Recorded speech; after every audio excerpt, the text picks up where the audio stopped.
Okay, pulled this out of the pile. It's a Yard Machine 5518.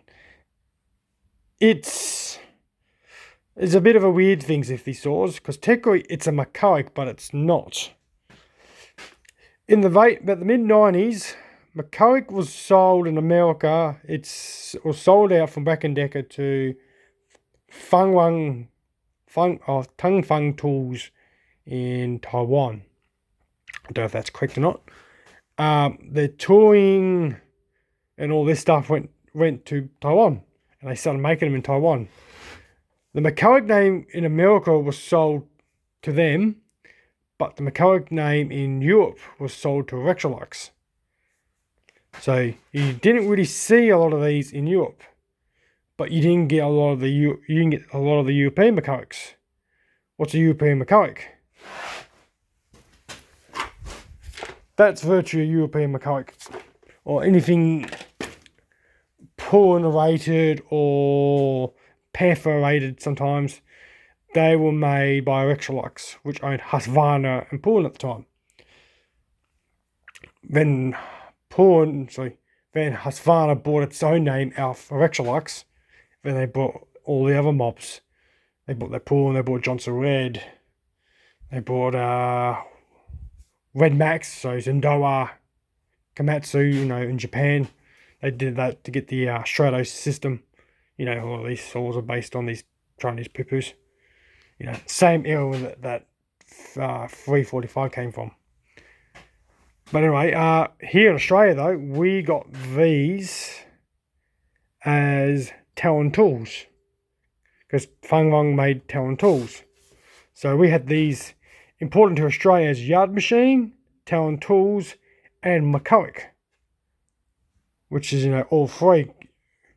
It's a bit of an odd thing to import, but Australia's a very grey market when it comes to saws. There's no real brand recognition, and they sold a ton of these. They had the older style ones where the cylinder was down here. Indy in the woods got a bunch of them. He likes them. I've seen a few of them were kicking around. They were quite popular because these were the cheap saws for a long time. This was a good size saw, a good size cheap saw, and these used to run quite well. The only thing they used to use, the coil used to occasionally die on them. Back then you can get the parts, but now they're a bit hard. But if you actually take the side cover off this, there's actually a McCulloch logo under this. So it is a McCulloch underneath. I wouldn't surprise if McCulloch was still going. Like, this is a 97 model. If McCulloch was still going under its own thing, I wouldn't surprise if they came out with an 80cc version of this. I expect that's how McCulloch was going. Abandonment with the flat saws to these top handles, or these top pots. When this runs, it sounds like a McCulloch. It's got that thud to it. It's a long stroke. They got that real distinctive sound, where just modern saws just don't have. EPA eventually will kill these. Talon tools went belly up, and they started making junk, and they got sold off. So that little market thing they did for a little while, then just kind of disappeared.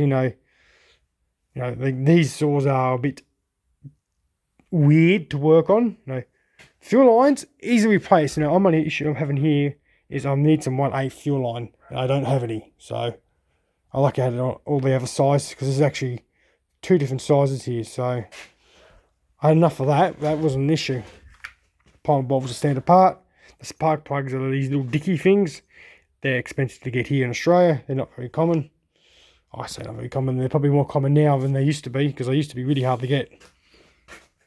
The chain, I think it's just an Olgan K1, whatever it is. It's got no logo or anything on it, but it says K1 on the back end. It's just a no-name bar.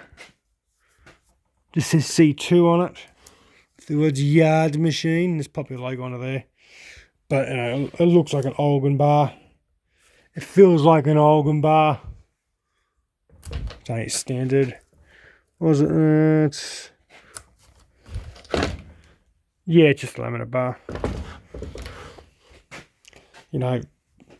Some of these models had a plastic side cover. The later ones this was plastic. This is an early alloy one. It is a heavy saw for a class. She's nice to use in the hand. You know, there's no vibration, and these are pretty good for vibration.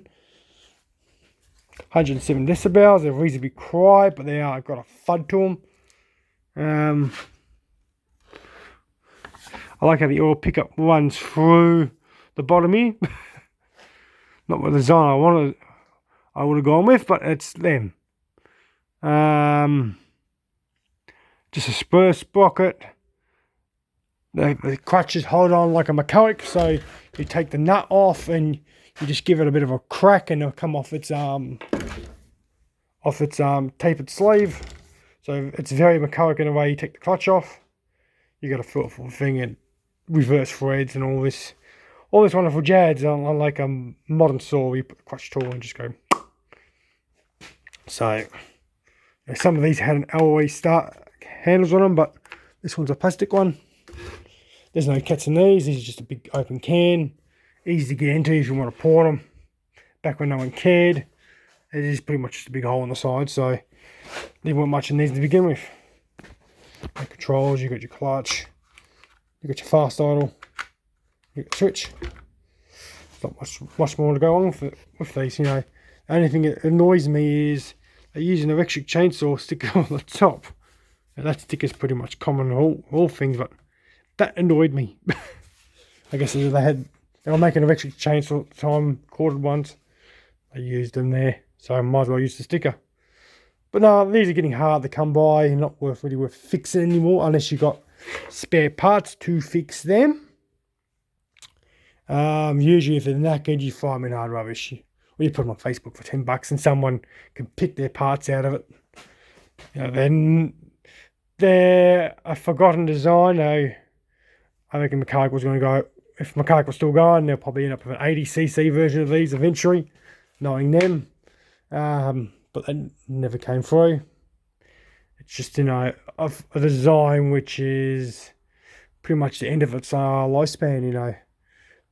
I'm expecting to have a reed in here, you know. That's how the design would be really good if a reed like there, you know. That's a type of saw, you know.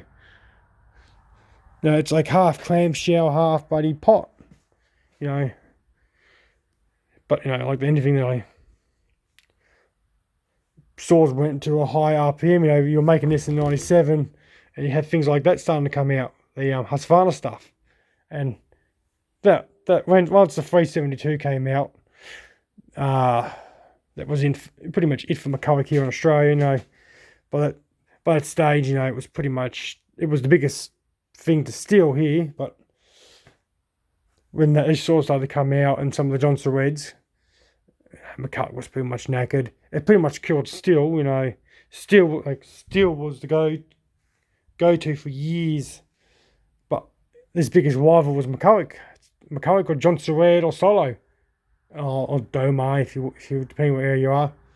They just didn't go anywhere. You know, by the time Husqvarna kicked into high gear, you know, that was it for the market here. And these things kind of fade away. Used to be able to buy these at Kmart. I'm old enough to remember them selling these at Kmart. I'm old enough to remember them selling 610 McCullochs at Kmart. I used to remember going in the back of the Kmart in Parkmore with past the video games and used to be able to buy guns off the back wall before 96. Just remember it. But no, those days are gone.